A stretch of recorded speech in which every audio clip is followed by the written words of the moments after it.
Está no ar o Repórter Nacional. Jornalismo pautado pelo interesse público, para você ficar bem informado. Notícia, cidadania, educação. Repórter Nacional. Olá, um ótimo dia para você que está com a gente nesta quarta-feira, 20 de novembro de 2024. Agora 7 horas e 30 minutos aqui em Brasília. Este é o Repórter Nacional que está começando. Comigo, Priscila Mazenotti, e vamos aos destaques de hoje. Depois do G20, Lula recebe Xi Jinping em Brasília. Operação contra golpe. Em áudio, o general afirma que Bolsonaro deu aval para golpe até 31 de dezembro. Ministro Alexandre de Moraes intima Mauro Cid a prestar esclarecimentos sobre contradições em depoimento. E Dia da Consciência Negra tem programação especial no Recôncavo Afro Festival na Bahia. Repórter Nacional é produzido pela equipe de rádio jornalismo da EBC. Repórter Nacional. Falando do G20 que terminou nesta terça-feira. Rádio Nacional no G20.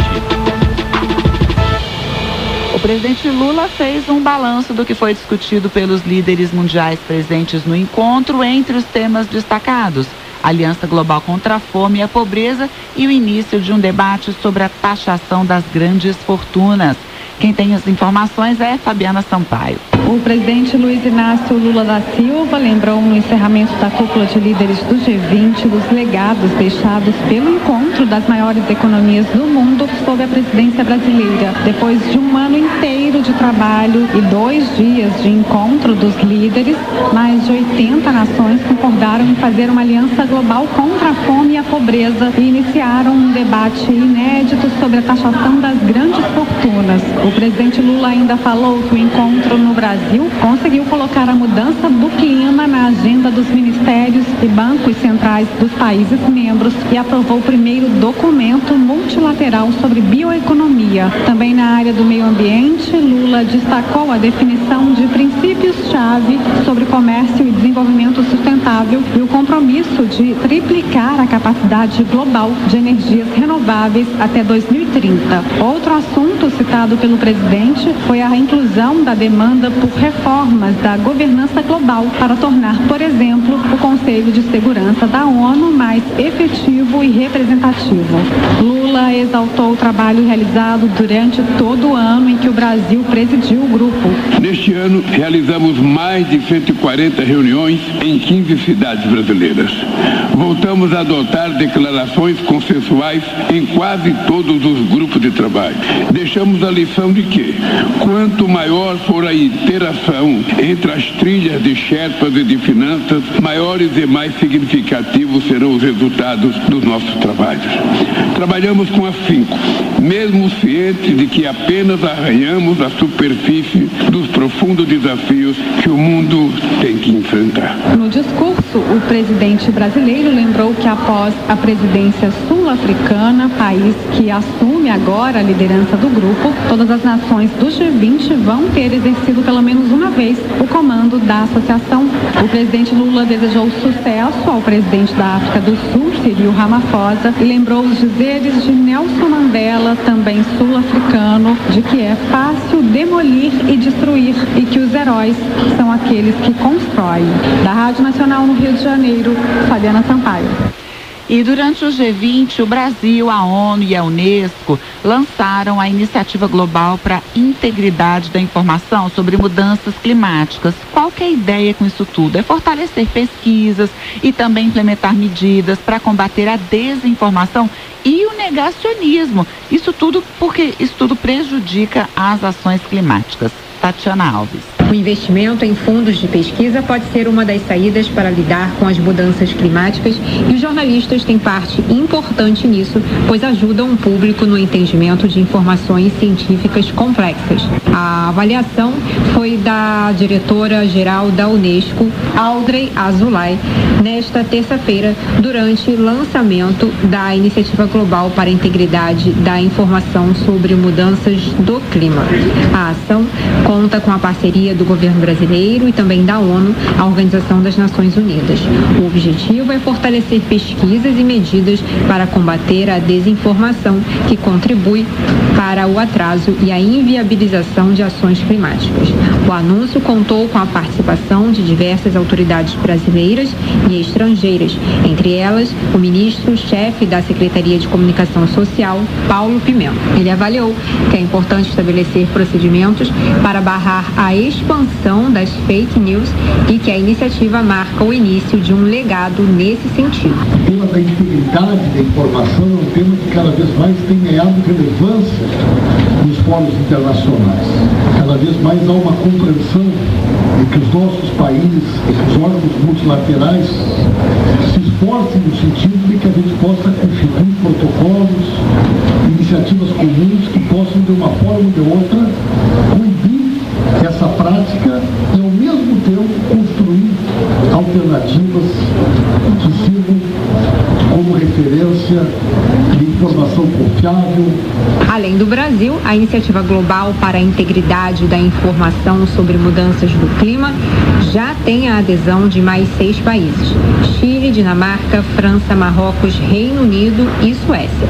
De acordo com informações da ONU, os países participantes deverão contribuir com um fundo administrado pela Unesco com a meta de arrecadar entre 10 milhões e 15 milhões de dólares nos próximos 36 meses. Esse valor vai ser destinado para apoiar organizações não governamentais com atividades de pesquisa sobre integridade da informação climática, desenvolvimento de estratégias de comunicação e realização de campanhas de conscientização pública.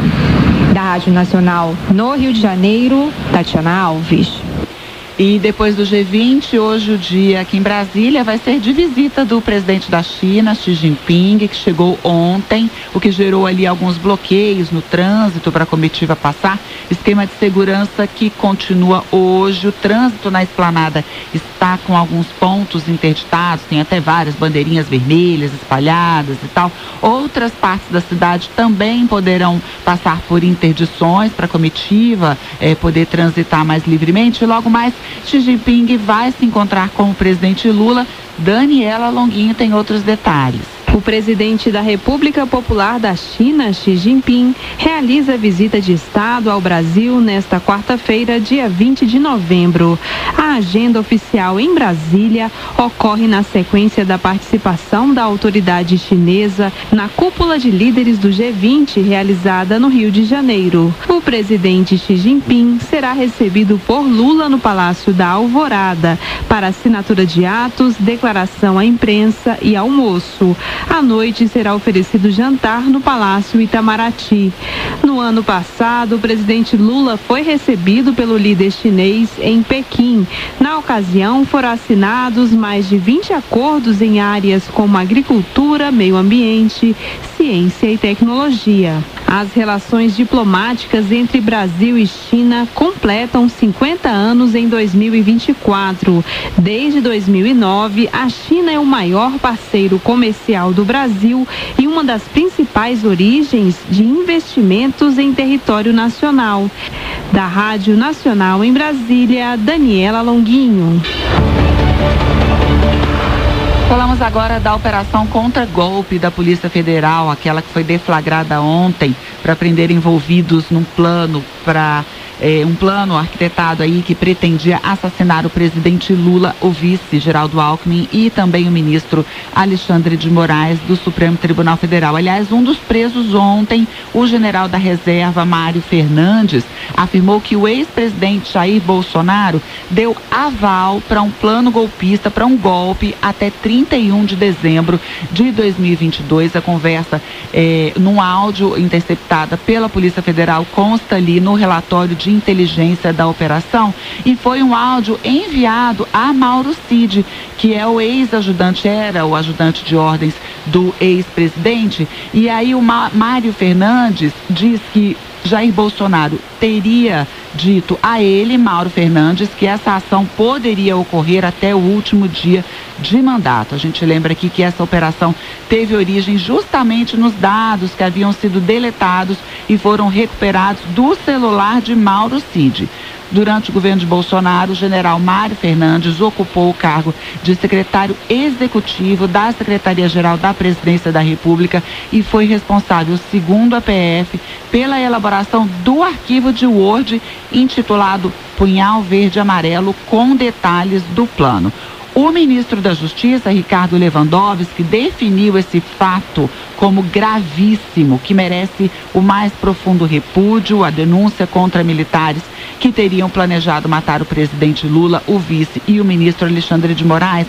Vamos conferir outros detalhes com Gésio Passos. Ao comentar o inquérito da Polícia Federal nesta terça-feira, Lewandowski disse que os criminosos estiveram bem perto de cometer os crimes.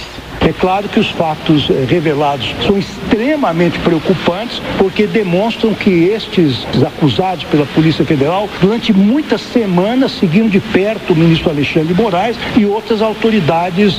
Inclusive, houve a tentativa de se assassinar o presidente eleito da República, o vice-presidente da República e o Alexandre de Moraes e outros ministros também da Suprema Corte e do Tribunal Superior Eleitoral, inclusive com métodos extremamente agressivos. O ministro da Justiça disse que conversou com o presidente Lula, que estava surpreso com a dimensão do crime que foi planejado. Realmente eu conversei com o presidente Lula hoje de manhã, conversamos sobre esse assunto e ele estava absolutamente surpreso, estupefacto com a dimensão deste golpe. Ele, claro, não podia imaginar, inclusive, que ele poderia ser vítima fatal da ação desses agentes criminosos.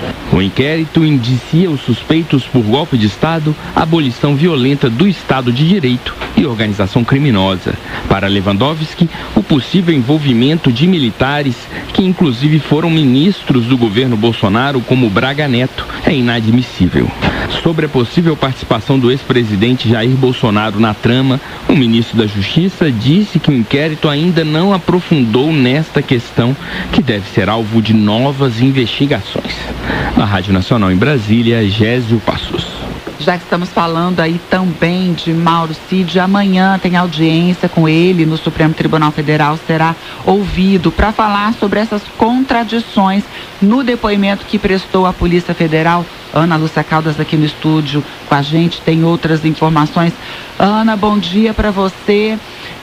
Ontem, no mesmo dia dessa operação contra golpe, o Mauro Cid foi ouvido novamente pela PF. Como é que foi? É isso mesmo, Priscila. Bom dia para você, para os nossos ouvintes. Foi por causa desse depoimento, inclusive, que o ministro Alexandre de Moraes decidiu convocar o Mauro Cid, que, como você já disse, foi ajudante de ordens do ex-presidente Jair Bolsonaro.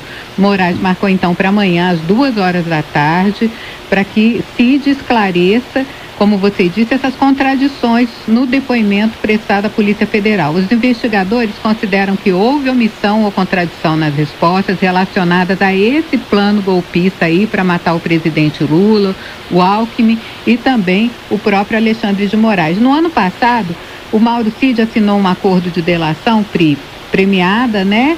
E com a Polícia Federal e se comprometeu a revelar os fatos de que teve conhecimento durante o governo de Bolsonaro. Daí a omissão. Com base nas informações do documento, então, Alexandre de Moraes, que é relator do caso no Supremo, vai avaliar se mantém os benefícios previstos no acordo de colaboração premiada e, entre eles, a possibilidade aí de responder às acusações em liberdade. De acordo com o relatório da operação contra golpe, uma das reuniões da trama golpista foi realizada na casa do general Braga Neto, aqui em Brasília, no dia 12 de novembro de 2022, com a participação do Mauro Cid. Após o depoimento, a defesa de Cid declarou que ele não tem conhecimento sobre tentativa de golpe e que ele não omitiu nenhuma informação durante aí o depoimento na Polícia Federal. A gente, é claro, continua acompanhando todos os desdobramentos. Vamos ver o que ele vai dizer amanhã ao Supremo Tribunal Federal. Será algo diferente do que disse ontem a Polícia Federal e os investigadores tentando fechar esse xadrez aí desses novos fatos que surgiram no dia de ontem, né, Ana? Obrigada pelas informações, um bom dia para você. Agora 7 horas e 44 minutos. Você já ouviu aqui no Repórter Nacional que Mauro Cid terá de explicar contradições em seu depoimento ao Supremo Tribunal Federal, ao ministro Alexandre de Moraes, e também que o Brasil, ONU e a Unesco lançaram uma iniciativa global sobre mudanças no clima. E ainda hoje você vai conferir informações sobre um projeto. Aquele projeto das emendas parlamentares foi aprovado na Câmara e agora vai à sanção presidencial. E ainda neste Dia da Consciência Negra, uma reportagem sobre literatura antirracista. Repórter Nacional.